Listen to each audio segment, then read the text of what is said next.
Children and families are in crisis. More than ever, they're being exposed to violence, abuse and neglect. And the fallout is devastating. Welcome to Stories from Berry Street, a podcast that explores how one of Australia's largest independent children and family services organisations dedicates itself to keeping children, young people and families safe, thriving and hopeful. I'm your host, Richelle Hunt. Join me as I talk to some extraordinary people at Berry Street and discover the realities of working in child protection and family violence spaces, the incredible work that's being done to address the rising tide of harm and violence, and what we as a community can do to help. We know that in an average classroom, 1 in 32 children are reported to Child Protection Services. That's one kid in every class. That's an image that I think should remind us that all of us have to work together within our classroom and greater communities, because that's far more children and young people in child protection than we ever want to see. That's Tom Brunzell, Director of Education at Berry Street, where he leads the charge for trauma-informed education through the Berry Street education model, and we'll dive into exactly what that is during this episode. Tom is a teacher, originally from New York, who 15 years ago was approached at his school in Harlem by a visiting Berry Street team. They saw the progress that he and his colleagues were making to integrate well-being and engagement along with learning. Tom was given a business card and an invite, and he's been in Melbourne ever since. The reality is that education is the key to breaking the cycle of intergenerational disadvantage, and every young person should be able to access education that meets their needs. And it's this that drives Tom and his team. Louise Childs is my second guest and is a lead teacher at the Berry Street School, an independent specialist secondary school. She'll give us quite an incredible insight into how differently the Berry Street School operates compared to mainstream schools and what they could learn from this model. But first, to Tom. And for someone who was only meant to be in Australia for 1 year, Berry Street must have been doing something right. Yes, I often like saying Melbourne is very groovy, and I do love being in Australia, but the real reason I stayed was the promise of what Berry Street was about to do, and that was to harness the emergent findings of trauma-aware practices and trauma-informed education. Some might think that here in Australia that we're a little behind, that we're not ahead of the game when it comes to educational outcomes. You've come from New York City, and yet you were interested and intrigued and excited by what Berry Street was about to do. How groundbreaking was it? Oh, it was very groundbreaking a decade ago, and still I know continues to be. So as an educator in New York for many years, that was a time when the standardized testing regime and all of the accountability measures were essentially framing education as assessment. And then I landed in Australia and met the fine folks at Berry Street and realized that, yes, we certainly want accountability. We certainly want to show growth and progression for our learners. But there really is here in this country, as I compare it to others that we work in, there's a real sense or an energy around the holistic nature of how to support child development in our schools. So, Tom, most people may think that Berry Street works primarily in foster care and child protection, but Berry Street does a lot of work within the education sector. There's the Berry Street education model and the Berry Street School. What can you tell us about those? It all starts with our own school, the Berry Street School. We knew we had to set up specialist education provision for young people that were being excluded at alarming rates from their mainstream educational campuses. So we did move mountains to open up campuses in Morwell, Shepparton, Narre Warren, and Ballarat. And we work closely with their community schools to ensure that if students need short-term intervention with us, then they get back into their mainstream classrooms, then great. But many of our students succeed well and need our therapeutic approach. So stemming from that, we then started getting phone calls like, what are you doing? And how can we learn this? And that started the journey toward our design, piloting, and enactment of the Berry Street Education Model, BSEM for short, BSEM. And this approach really builds on 5 domains for teacher practice. So the first domain is around building the self-regulated, coordinated, and connected body. That when many of us teachers were becoming teachers, we didn't learn how to do body regulation and academic planning and intervention and assessment at the same time. What do you mean by body regulation? All the things that teachers can do to enhance self-regulation behaviors and focus in the classroom. Because we can easily name reasons why our children are distracted, why it's difficult for them to maintain focus, particularly, I think, after our COVID years. On a strong foundation of body, we move into relational practice with our educators. And I like calling that micro moments of relationships in the classroom.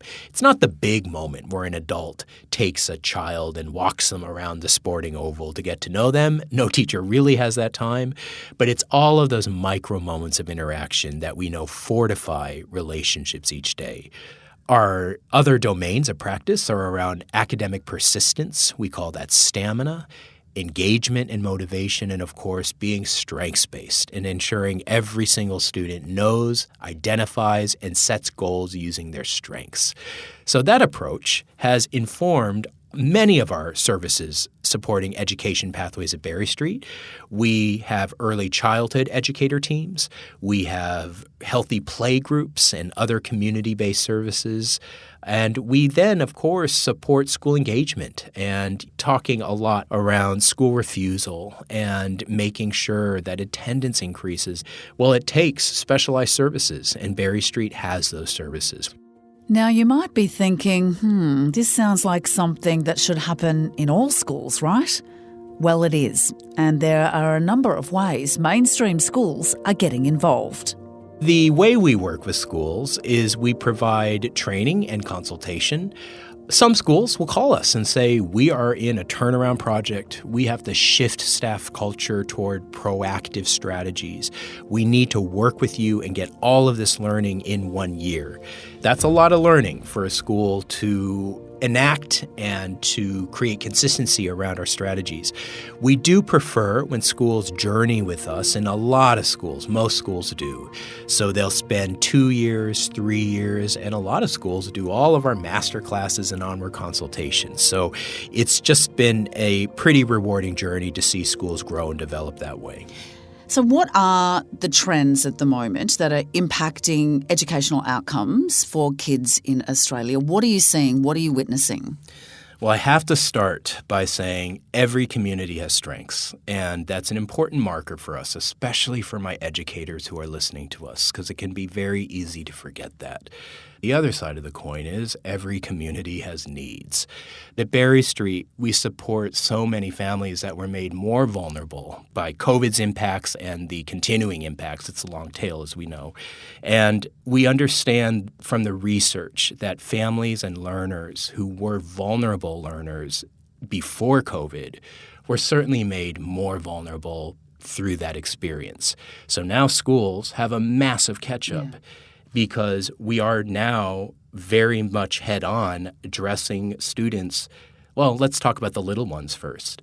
They did not have healthy preschool years. They did not learn how to socialize in healthy, regulated, and relational ways.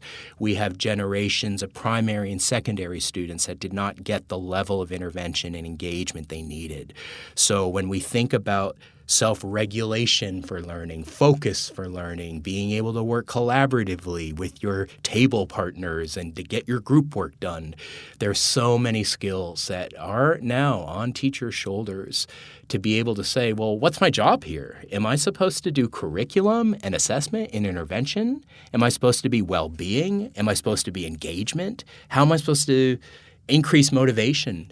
Well, our message to them is, surprise, we're all of those things now. How possible is that, though? I mean, everything that you've just listed, my brain was going, yes, yes, yes, yes. But then imagine that stress on the shoulders of a teacher. How physically and emotionally possible is that? It's exhausting. And as a researcher, and my research at the University of Melbourne, we study teachers who are experiencing something we call compassion fatigue. And compassion fatigue is when you are an educator and the reason you got into this profession was care and empathy and your reserves of compassion. And we know that when you are overburdened with all the things I just said and you don't have proactive strategies to unify what you want to do in the classroom, you're going to experience that vicarious stress of the people around you. But, I do want to add here, 25% of us are burning out of the profession because of our inability to support on-task behavior. And that has always led our work at the Berry Street education model. And so we want to consider that, yes, in your classroom, you may have students who are struggling with the impacts of screens and technology and curating audiences of strangers. You may have students who are experiencing family violence or the continuing impacts of intergenerational trauma or dominator values. And so we understand these are heavy responsibilities. And I came of age as a teacher where we were told school is the center of community. It's the hub where all the spokes and services and support can transpire to help families. But as we've just talked about, that is adding layer upon layer upon layer of responsibility. We're seeing teachers leave at an alarming rate.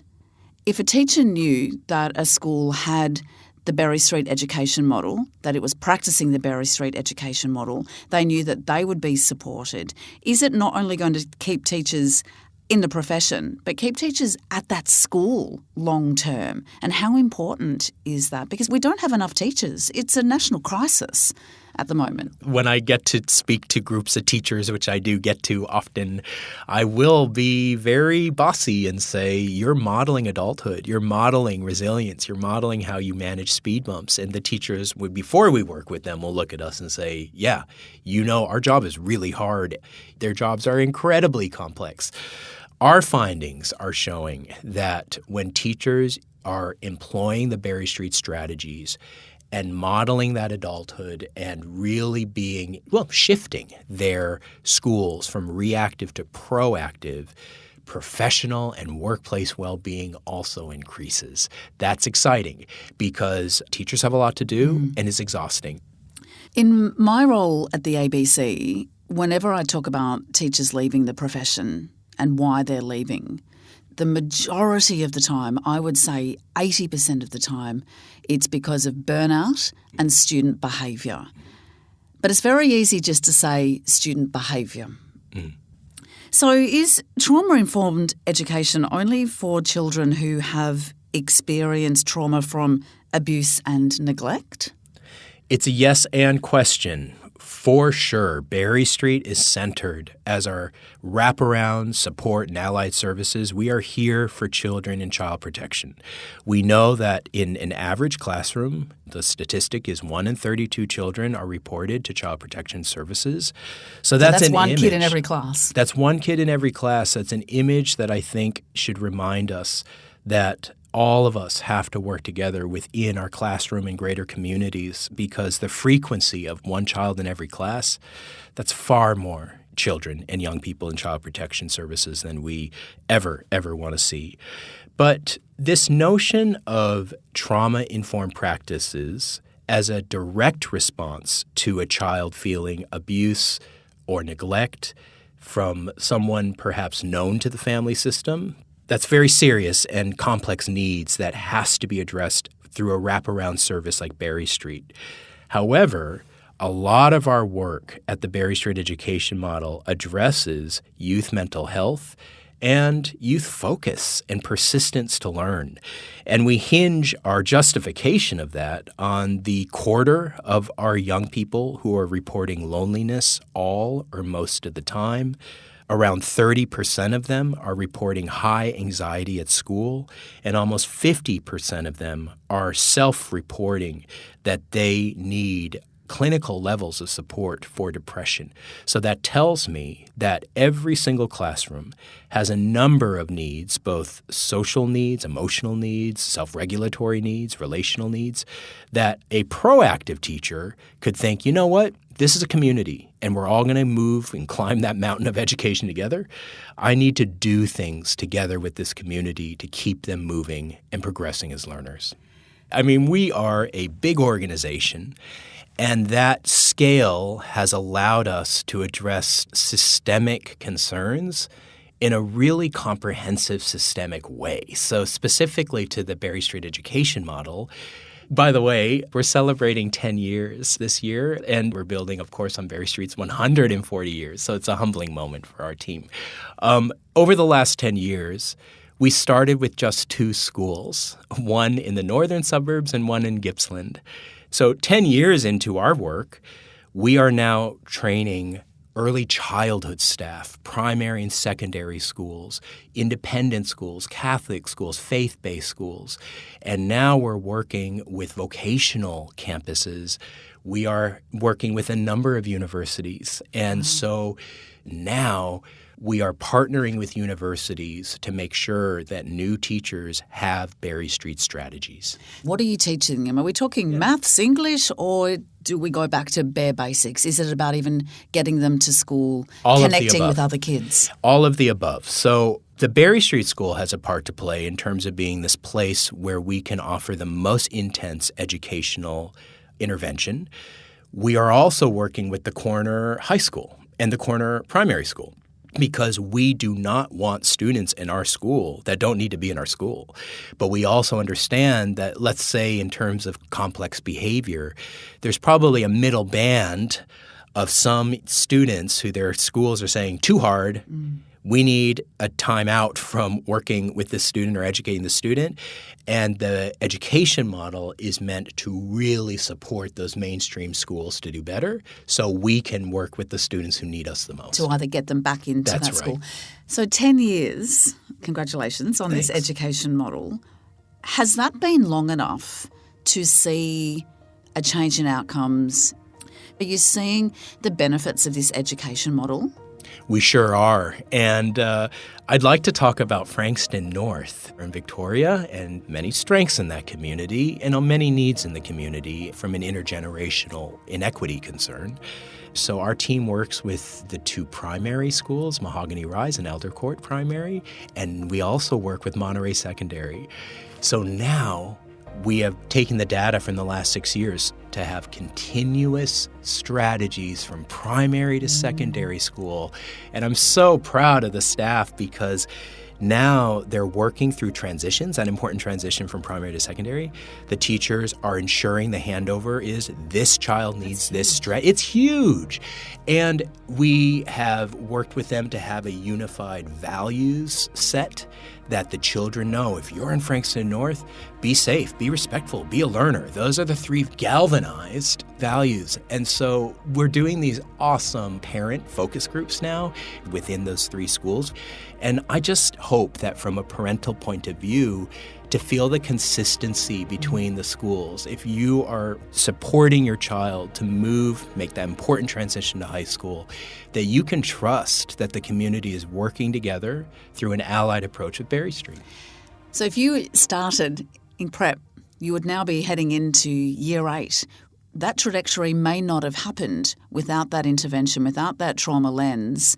There would be a lot of kids that wouldn't have made it halfway through high school or even considered that they would get through secondary school. They may come from families that very rarely finished high school, that weren't engaged with secondary school in any way. So intergenerationally, it's changing entire families. It is. And we know from our parent focus groups and our parent engagement groups, some of the parents went to these schools. So they know their community and they're proud of their community and they need to be and they should be. They also want the best for their children. If a teacher or a principal or a parent is listening now and they're thinking, my school's really great, actually, there's no issues at my school, could they still benefit from trauma-informed? Sure. And I realize also, if the language doesn't work for you around trauma-informed practice, I'm okay with that. Superseding those labels, the Berry Street approach is an approach to child development for learning, and it's an approach to help our young people meet their own needs. Now, I'm not going to make a list of all the schools that we work with, but some of those schools are very privileged places. Some of those schools serve communities where the students materially have everything that they probably need. But I think the stress of our teenagers is something that we as old people cannot actually understand. But we're educating a generation that grew up with that phone in their hand. So I don't know what it feels like to be dysregulated from the second I look at my phone to the moment that I may put that phone next to my pillow at night.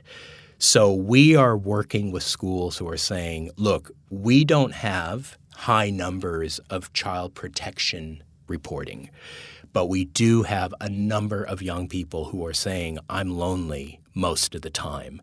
I feel disengaged from my classroom or my peers.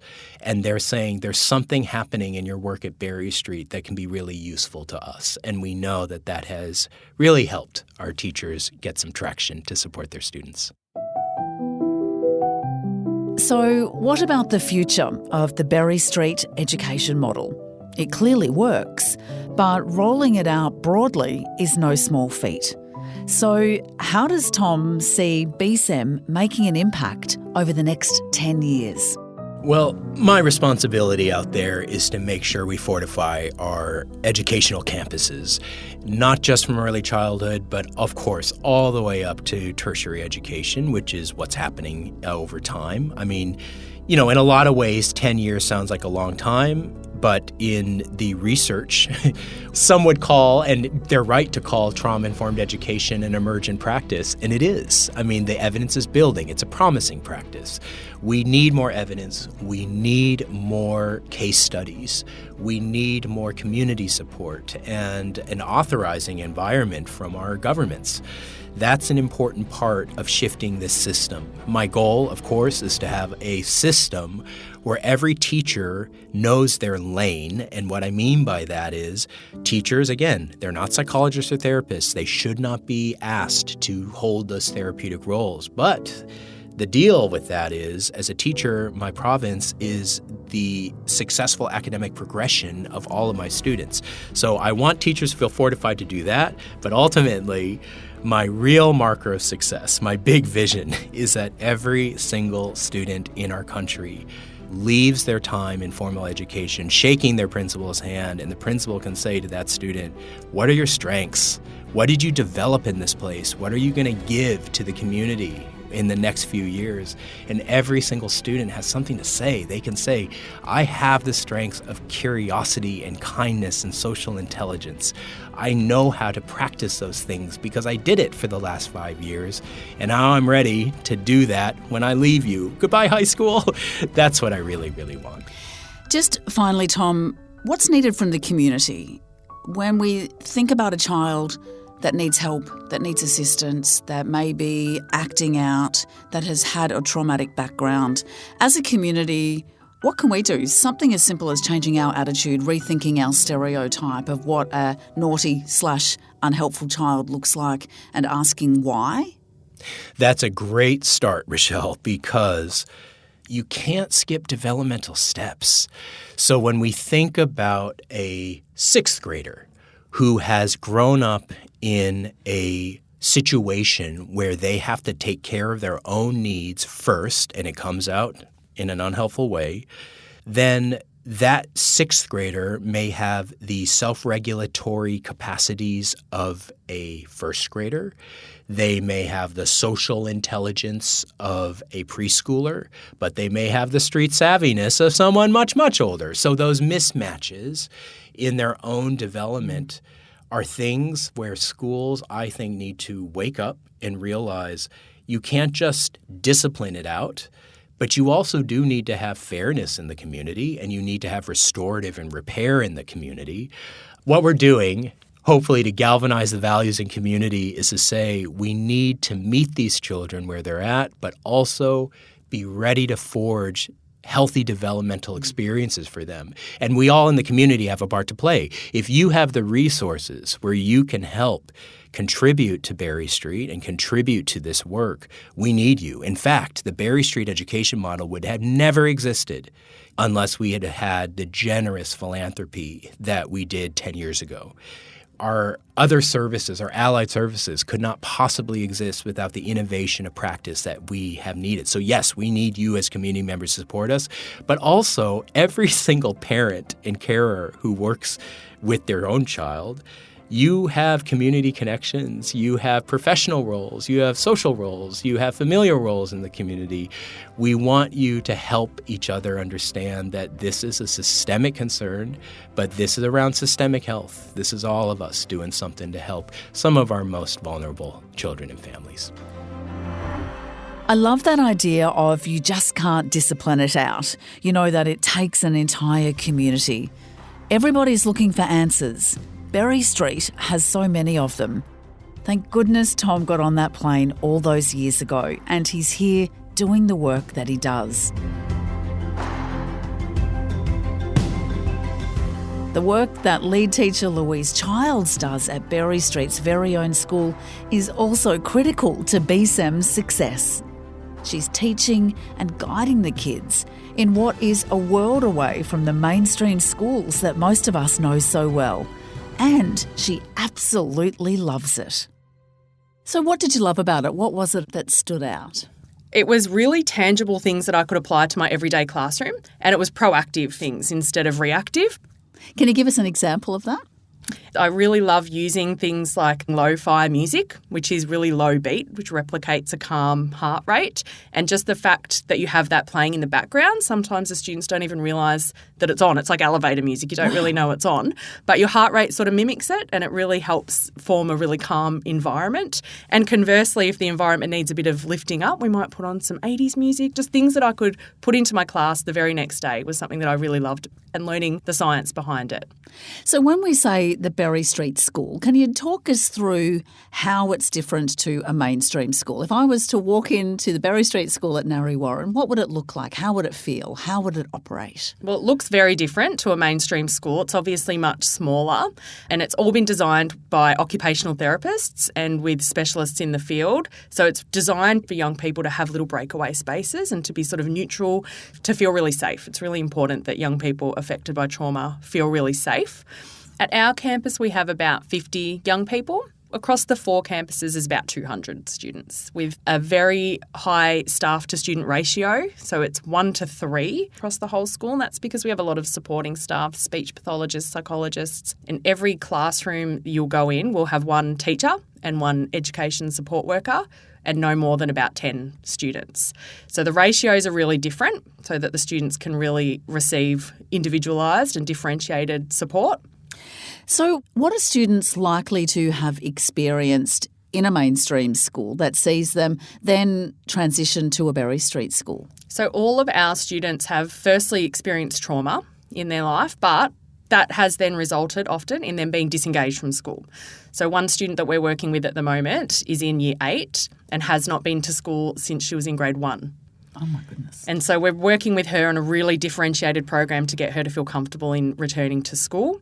So, of course, what happens when you haven't been in school for a long time is that you have huge gaps in your education. So that makes it really hard to re-engage at school because you feel like you're behind your peers. You might not be able to write or read very well. You're probably not going to know your times tables and things like that.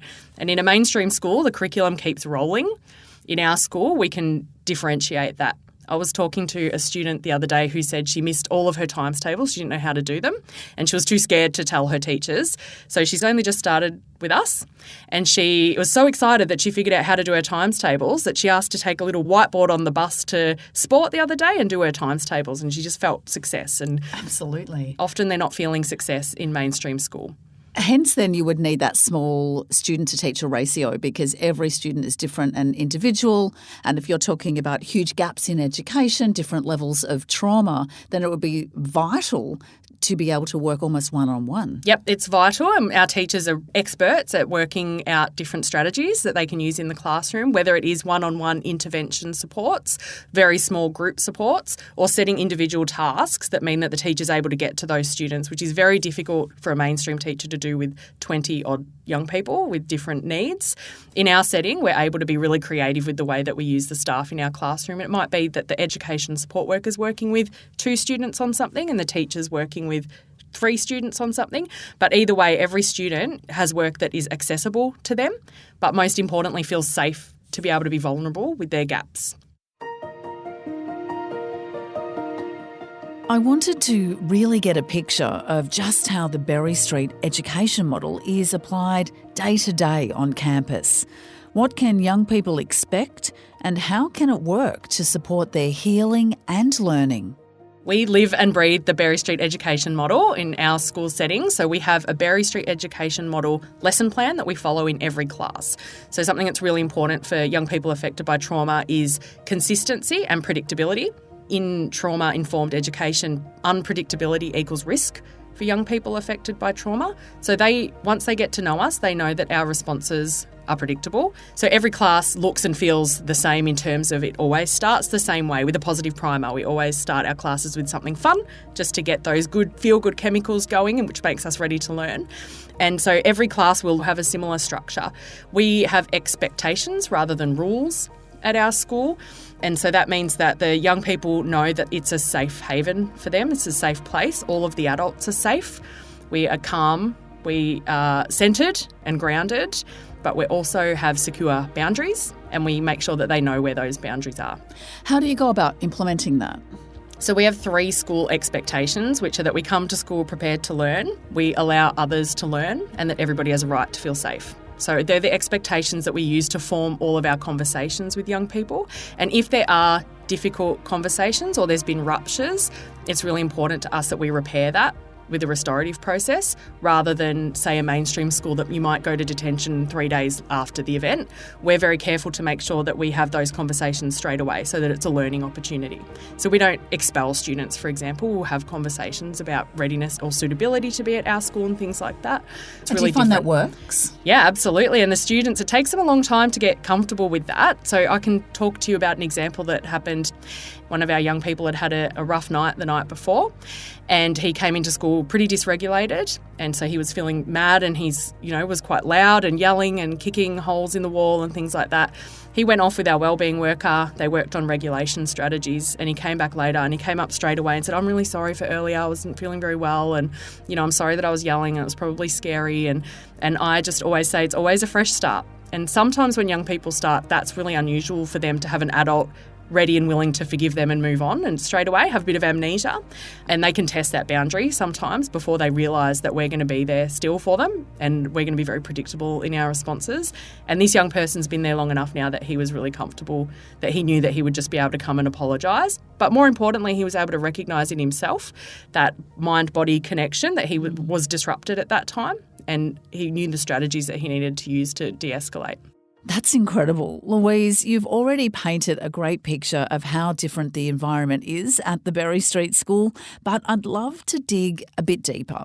Are there other features that we may not recognise? Well, there's no uniform, for example. The students call us by our first names, which can seem really surprising when somebody first walks into our school. The young people have a fair bit of autonomy in that they might go in and make themselves a toastie when they come in the morning so they can have a bit of brekkie. There's a lot more flexibility. The students have a lot of voice around what they need in order to be able to focus. So they have focus plans in every class, and if they're feeling a little bit dysregulated, they'll refer to their focus plans. And I like to think that you'll notice a sense of community We all often like to sit around, teachers as well, at lunchtime. We all sit in the same space and eat lunch together and joke and listen to music and do crosswords and things like that all together. So we try to foster a little community and almost try and replicate the family sort of environment with adults that are also modelling how to interact with each other. So some of our students have noticed that adults around them at school treat each other really respectfully, and that is us modelling to them how healthy adult relationships can look. Because they would, for many of the children or young people, they may not have actually experienced healthy adult relationships, may not have actually witnessed adults treating each other well. Yep, and even healthy conflict resolution, which is what we try and offer as well. When I was talking about young people kicking a hole in the wall, our consequence, for want of a better word, is that the student will come in and patch it up the next day with one of our wellbeing workers. And now they've learnt a new skill as well, and they've just learnt that if they make a mistake that they can fix it and that we'll be there to support them in that. Can you share a story where there has been, I guess, a dramatic impact for a student as a result of the Berry Street education model? Well, I like to say that young people will talk with their feet often, and that's why we're seeing sort of an increase in school refusal across mainstream schools and things like that. And one of the examples that sticks out to me is one of our young people whose attendance at his previous school was 4%. 4%, yep, which is almost immeasurable. You may as well say 0%, you know. And now that he's been with us for about a year, maybe 18 months, his attendance is over 90% now. And part of that is because he has a reduced timetable. So we are quite flexible in our timetables because we want our young people to experience success. And sometimes that means exposing them to less time. So he now attends over 90% of his reduced timetable. So he's in pretty much every single day and participates in the subjects that he's engaged with. And then we set goals to try and increase that over time. But to me, that's a huge telling point. So how has that changed his trajectory then in life, do you think? If he had not gone through this model, if he'd stayed on 4%, what could the outcome have been? Well, you shudder to think, don't you? Because essentially all of the research will show that young people's highest chance of succeeding is completing school or even just continuing with school. He's one of our junior students, so he had a long time ahead of him still that he was probably not going to attend if he remained at his school, I would imagine. And so now he has the opportunity to do VCE VM or VPC, which is the alternate pathway, which is a Year 10 equivalent finish. But our goal is that they will finish with a certificate and also perhaps a vet certificate as well. So he now has the opportunity that he'll be able to leave with qualifications, but also just the skills to persist with something. You know, it wasn't suiting his needs at mainstream school, and now we're able to tailor things so that he can achieve success, whatever that looks like for him. As Tom said earlier, there are a lot of mainstream schools adopting parts of the Berry Street education model, and the results are quite astonishing.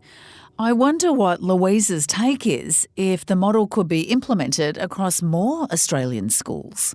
Yeah, absolutely. I think a lot of those proactive strategies would assist a lot, even in just having young people have a voice in their own ability to regulate in class. So we put a lot of emphasis on young people feeling that they can regulate themselves in class, and that's something that can be done in any situation in any school. So we're obviously a setting for young people affected by trauma, but these strategies work for any young person.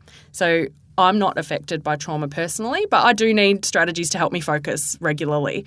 And so mainstream schools would be able to help every young person in their classroom with some of these strategies and helping them empower young people to be able to learn the connection between their own mind and body so that they're able to focus better in class. Absolutely. A lot of these things are easily implemented into classrooms. I feel like I want to implement them into my life. Yeah, I do often. When we talk about children or young people that have been through trauma and who have experienced trauma, and as a result they've ended up at a Berry Street school, can you talk us through what it is that they've experienced and how they've come to be at your school? So we have a vast array of young people that attend our school. Some of the traumas that they might have experienced can be family violence. A lot of our young people live in residential care, so there's been things happening in their family that have made it unsafe for them to live with their family. Abuse, both physical, sexual abuse, and also a lot of our young people are suffering from post-traumatic stress disorder from their traumas that they've had, usually during their formative years when they're growing up, which is what has led to them feeling unsafe and showing those behaviours that have led to them coming to our school. Because if young people are feeling unsafe, they can become disengaged and disruptive. Often people who maybe don't understand the backstory to what these young people have been through will say, well, where are the parents in this situation? What role are the parents playing here? Is that just an overlooked assumption? Because a lot of these young people who you'd be working with either may not be living with their parents or may not have parents who are capable of looking after them or may have some of their own issues that they're dealing with as well. And you're talking about intergenerational trauma. The role of parents can be either non-existent or vital in this instance. Yep, and unfortunately intergenerational trauma is something that affects a lot of our young people's parents, and they're doing the best that they can with the tools that they have, but sometimes they're just not supported enough to be able to know how to work with a young person who is trauma affected. That does take quite a lot of nuanced skill that some of our parents need support with. And as you said, a lot of our young people don't live with their parents. They live in residential care, for example, or they might live with other family members, grandparents sometimes. So now you're talking about a generation skip as well. And the generation today is so vastly different and the generations are changing so rapidly that can be really difficult to be living with somebody from a different generation. What do you hope for the future of the Berry Street education model and the Berry Street schools? What can you imagine in 10 years' time? Well, for the Berry Street education model, I'd love to see more and more schools taking on that trauma-informed positive education approach because it does work. I've seen it work, and we are faced at the moment with significant rates of school refusal and disengagement from school. What that means for us as the Berry Street School is that we've got a huge waiting list of over 100 young people to attend our school of 50. And I would love to see that reduced so that we can really target our work towards those young people who really need support, so young people that have been significantly affected by trauma with significant gaps in their education. A lot of the inquiries we get at the moment are from mainstream schools for young people who are swearing at teachers or things like that, but they're engaged and they attend all the time, and I would like to see us being able to target everyone who's at most need, who needs a Berry Street School, would be able to have access to it. Do you think people would be surprised by just the level of trauma that young people have experienced? Some of the stories are horrific that our young people face, some of that are perhaps going and committing crime, and you see it in the media, a very negative view about those sorts of teenagers. If we understood the reasons why and the things that these young people have had to face and the fact that they feel unsafe all the time and that they're living in a state of high anxiety, maybe we would have a little bit more understanding towards them. Louise's energy, passion and love for her work is obvious. It's infectious. Yet she's dealing with some of our most vulnerable young people and hearing about some of the most horrific things that they've been through. I wonder how she continues doing this work and maintaining her high energy levels. It's sure to have an impact on her too. It definitely can have an impact, and we're seeing high rates of teacher burnout and things like that at the moment. But the thing that keeps me going is just that it works. And I see every single day young people that come in, and they do come in often quite dysregulated. And I am at the end of some swear words and some things like that every day pretty much. But the fact that we then repair, that just makes the relationships really strong, and then the wins that you get from that are just epic. Like every day young people come and talk to me and ask for help, and they're achieving things. One of the girls came up to me and said, "Did you know that in the 3 months I've been here I've grown 1 year in my literacy skills?" And she was so pleased with herself and proud of herself. And she's someone who had been, swearing at us the day before because she had her phone out in class. And the fact that we just repaired, we don't have punitive consequences to that, meant that the very next day she was able to come in and have that win, and we can then build on that win. And that's what keeps me going, because it's just so satisfying to know that what we do works and that these young people are going to benefit from that. So when you say that we repair, you make it sound so simple, right? But I'm sure it's not always that simple, and that repair can take a long time. Can you just talk us through what repairing looks like and in what circumstance? Yeah, so I'm thinking of an example where I'd had to pull a young person up for some negative language he was using in class, and he wasn't very happy with me, and maybe I was a little bit snappier than I would normally be, but at the end of the day I said, "Oh mate, I'm sorry I snapped at you earlier. I just have really high expectations for you. So, when you're acting this way, it's a little bit disappointing because I just know that you're such a leader in that class." And he said, No, I know, you just have the highest expectations for me. I need you to pull me up for things like that. Thank you. And that's because I've consistently will revisit it that day. I also spend a lot of time filling their bucket. So the next day, if I've had to have an accountability conversation, the next day I make an effort to really make sure I see them, I say their name. We call that unconditional positive regard at Berry Street. And that just means always having that positive mindset about them and being really strengths-based. And so sometimes they're not used to that, but that's part of how we repair, is that they know that the next day they're going to come in, they know that I'm not going to be looking at them or angry at them still, they know it'll just be a fresh start. And I know you've only been at the Berry Street School for 3 years, but over that time, can you talk us through a child or a young person whose progression you've watched, who you can see now that their life has changed and how that's happened? Yeah, there's so many. There's students that didn't attend school, or when they were attending school, they were that kid that was throwing scissors around the room and throwing chairs around the room. And sometimes now that we've had students there for a few years, I think the longest students have been there about 4 years. When you look at their old reports and you're like, really, that kid was throwing chairs? Like, that kid swore at a teacher. It's just, that's the thing that I notice the most, is when you're surprised that that student behaved that way, and it's just because of the change of circumstance that their behaviour has changed and they were responding to their environment. You know, like, I'm thinking of a student who put his AP in a headlock at his last school, and when we found that out, we're like, really, that kid? Like, he's so gentle and quiet. And it's just because of the little bits of flexibility that we have, because I'll say, you know, you never treat me the way that you say you treated teachers in your last school. Well, the students would say, and they say it a lot, it's just because you respect us more. So they feel like it's a bit more of a two-way street, I think. On the one hand, there is so much work to do. On the other, it's phenomenal that the Berry Street School and its campuses around Victoria exist to address the deep community need. It's also wonderful that so many mainstream schools are seeing the benefits of the Berry Street education model and are implementing its strategies so that all children can thrive, achieve and belong.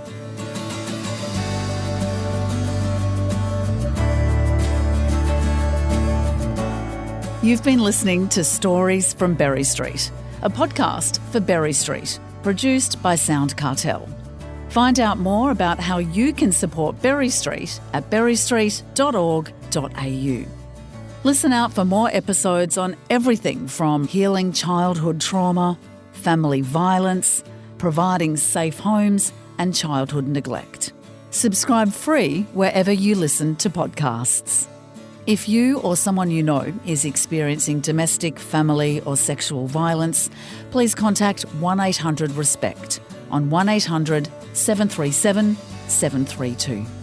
This podcast is recorded on the lands of the Wurundjeri people of the Kulin Nation, and Berry Street acknowledges Aboriginal and Torres Strait Islander peoples as the traditional custodians of the lands, skies and waterways across Australia.